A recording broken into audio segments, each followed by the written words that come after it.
秀夫体操第一よーいドン全力疾走おい待てよもっと早く私の勝ちだ勝つなよ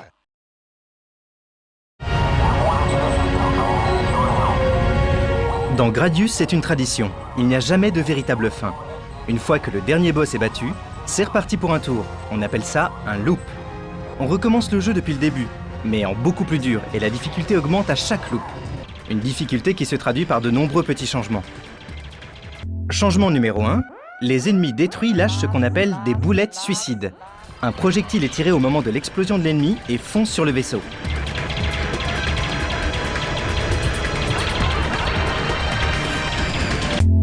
Changement numéro 2, les tirs ennemis sont beaucoup plus nombreux. Par exemple, regardez ces stations circulaires présentes dans le premier niveau. Dans le premier loop, elles libèrent un certain nombre de modules, un nombre qui grandit évidemment à chaque loop. Et ce n'est qu'un exemple parmi les nombreuses petites surprises que nous réserve ce jeu. Plus d'ennemis, plus de boulettes à chaque tour et ainsi de suite. Bienvenue en enfer, bienvenue au loop 4.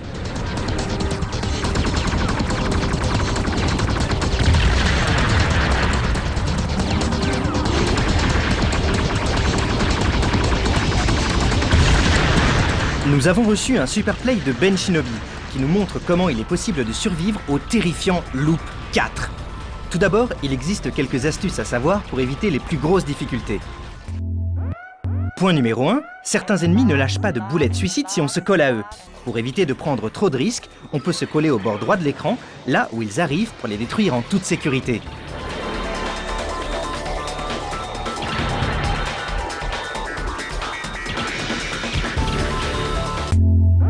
Point numéro 2, détruire rapidement les canons qui tirent trop.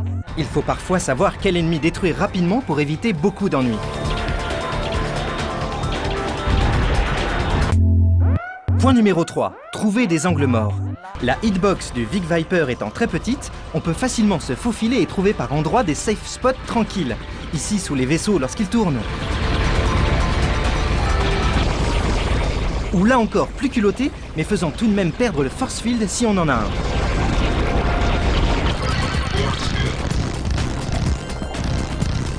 Et toujours au niveau 4, l'endroit le plus sûr pour franchir le mur de l'impossible est juste là, dans le coin.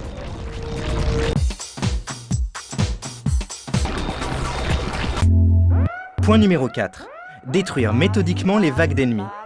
Quand les ennemis arrivent en masse, il faut anticiper pour réussir à se ménager une ouverture dans le flot de boulettes suicides à venir. On appelle ça du bullet herding.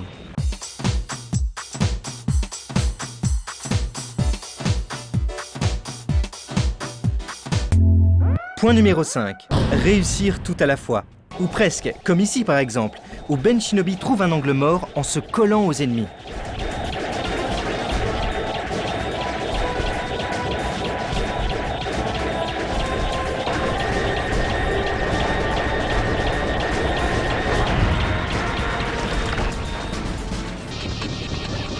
Admirons maintenant sa performance sur le boss de niveau 5.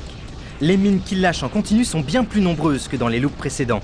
Et tout ça au beau milieu d'un écran quasiment saturé de météorites.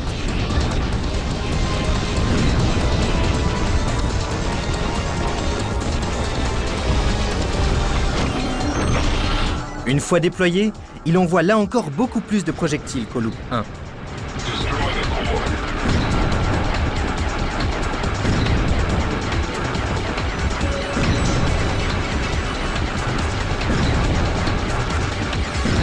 Et là, comment est-il passé?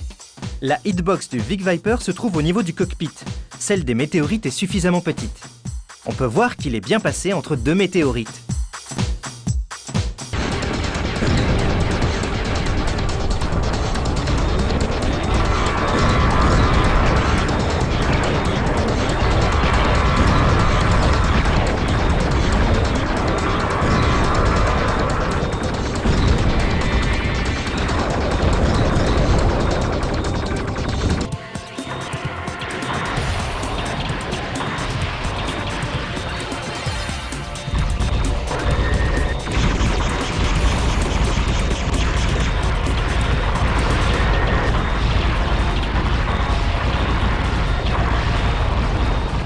À cet endroit du jeu, la marge de manœuvre est très limitée et les ennemis arrivent en continu.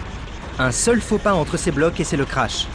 Là encore, un bon placement permet de passer en faisant un minimum d'efforts. En restant constamment sur cette trajectoire horizontale, Ben Shinobi n'a plus qu'à esquiver latéralement. Il faut tout de même faire attention sur la fin.